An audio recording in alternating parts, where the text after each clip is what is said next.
ಮಹಾತ್ಮ ಗಾಂಧಿ ಉದ್ಯೋಗ ಖಾತರಿ ಯೋಜನೆಯಡಿ ಉದ್ಯೋಗ ಕೋರಿ ತಿಂಗಳು ಕಳೆದರೂ ಕೂಲಿ ಕೆಲಸ ನೀಡುತ್ತಿಲ್ಲ ಎಂದು ಆರೋಪಿಸಿ ಲಿಂಗಪಟ್ಟಣ ಗ್ರಾಮ ಪಂಚಾಯಿತಿ ಎದುರು ನೂರಾರು ಕೂಲಿಕಾರರು ಸೋಮವಾರ ಪ್ರತಿಭಟನೆ ನಡೆಸಿದರು.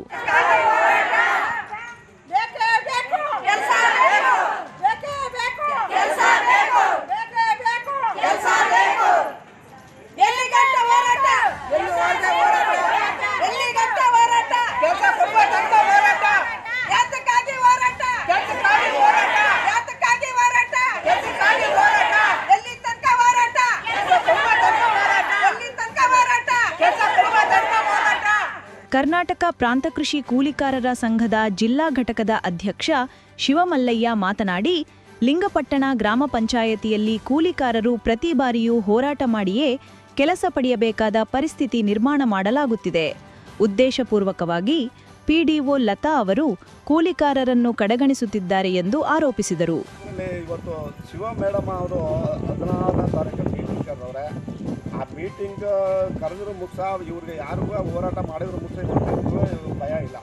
ಇವತ್ತು ಯಾವುದೇ ಪಂಚಾಯತ್ಲ್ವ ಯಾವುದೇ ಅಭಿವೃದ್ಧಿ ಅಧಿಕಾರಿಗಳ್ಗೂ ಇವತ್ತು ಒಂದು ಚೂರರು ಭಯ ಭಕ್ತಿ ಅನ್ನೋದಿಲ್ಲ. ಮತ್ತು ನೋಡಿಲಿ ಪಂಚಾಯತ್ ಒಳಗಡೆ ಈ ಗಲೀಜು ಈ ಥರ ಮಡಿಕೊಂಡವ್ರೆ ಈ ನೀರಲ್ಲಿ ನಿಂತೈತೆ.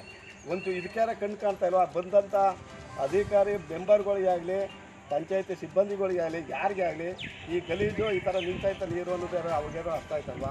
ಅದಾರು ಅರ್ಥ ಆಗಲಿ ಅಂತ ಇದಾರ ನೋಡ್ಕೊಂಡು ಹೆಂಗೆ ಹೋಗ್ತಾರೆ ಅಂತ ಗೊತ್ತಿಲ್ಲ. ಇದಕ್ಕೊಂದು 4 ಟ್ರಾಕ್ಟರ್ ಮುನ್ನೋಡ್ಸೋದಾಯ್ತು. ಪಂಚಾಯತ್ ಒಳಗಡೆ ಯಾವ ಥರ ತಿರುಗಾಡಬೇಕು ಯಾವ ಥರ ಹೋಗ್ಬೇಕು ಅಂತಕ್ಕಂಥದ್ದು ಗೊತ್ತಾಯ್ತಲ್ಲ. ಯಾಕೆ ಈ ಥರ ಮಾಡ್ತಾಯಿದ್ರು, ಯಾಕೋಸ್ಕರ ಈ ಥರ ಇದು ಮಾಡ್ತಾಯಿದ್ರು ಅಂದರೆ ಒಂದು ಇದು. ಈ ಸಂದರ್ಭದಲ್ಲಿ ಹಲಗೂರು ವಲಯ ಸಮಿತಿ ಅಧ್ಯಕ್ಷೆ ಎಸ್ಪಿ ಲಕ್ಷ್ಮಿ, ಕುಂತೂರು ಘಟಕದ ಅಧ್ಯಕ್ಷ ಕೆಪಿ ಮಹೇಶ್, ದುಂಡಮ್ಮ, ಪುಟ್ಟಲಕ್ಷ್ಮಮ್ಮ, ಪ್ರೇಮ, ವಸಂತ, ನಾಗಮ್ಮ, ಭಾರತಿ, ತೇಜಸ್ವಿನಿ, ಸುಜಾತ, ಕೃಷ್ಣ, ಮಂಜು, ಭಾಗ್ಯಮ್ಮ, ಗೌರಮ್ಮ, ಮಹೇಶ್, ಚಿಕ್ಕ ಕೆಂಪಮ್ಮ ಸೇರಿದಂತೆ ನೂರಾರು ಕೂಲಿಕಾರರು ಭಾಗವಹಿಸಿದ್ದರು.